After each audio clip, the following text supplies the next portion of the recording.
ഇനി ചോദ്യം ഇതാണ്, ഇതിന് കാരണക്കാരൻ PSC ആണോ? ഇതറിയണമെന്നുണ്ടെങ്കിൽ PSC എങ്ങനെയാണ് വർക്ക് ചെയ്യുന്നതെന്ന് മനസ്സിലാക്കണം.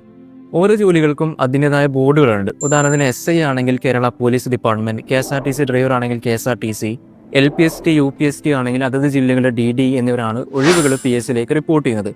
ഈ ഒഴിവുകൾ പ്രതീക്ഷിച്ചുകൊണ്ട് PSC എക്സാം നടത്തുകയും ഇന്റർവ്യൂ അല്ലെങ്കിൽ ഫിസിക്കൽ ടെസ്റ്റ് നടത്തി ഏറ്റവും ബെസ്റ്റ് ആയിട്ടുള്ള കാൻഡിഡേറ്റ്സിനെ ആ ബോർഡുകൾക്ക് അഡ്വൈസ് ചെയ്യുന്നു.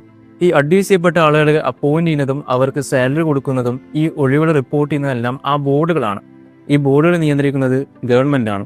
സോ ആരാണ് റെസ്പോൺസിബിൾ എന്ന് നിങ്ങൾക്ക് മനസ്സിലായിട്ടുണ്ടാവും. ഇതിനർത്ഥം PSC പെർഫെക്റ്റ് ആണെന്നോ PSCയുടെ ഭാഗത്ത് മിസ്റ്റേക്ക് ഇല്ല എന്നല്ല. നിങ്ങൾ ഏതെങ്കിലും PSC എക്സാം എഴുതിയവരാണെങ്കിൽ നിങ്ങൾക്ക് അറിയാൻ പറ്റും, ഡിലീറ്റഡ് ക്വസ്റ്റ്യൻസ് ഇല്ലാത്ത ക്വസ്റ്റ്യൻ പേപ്പർ റയർ ആണ്. ക്ലറിക്കൽ മിസ്റ്റേക്സിന് ഒരു വേണ്ടത്ര ഇമ്പോർട്ടൻസ് കൊടുക്കുന്നില്ല എന്ന് നമുക്ക് ഇതിന് വ്യക്തമായിട്ട് മനസ്സിലാവും.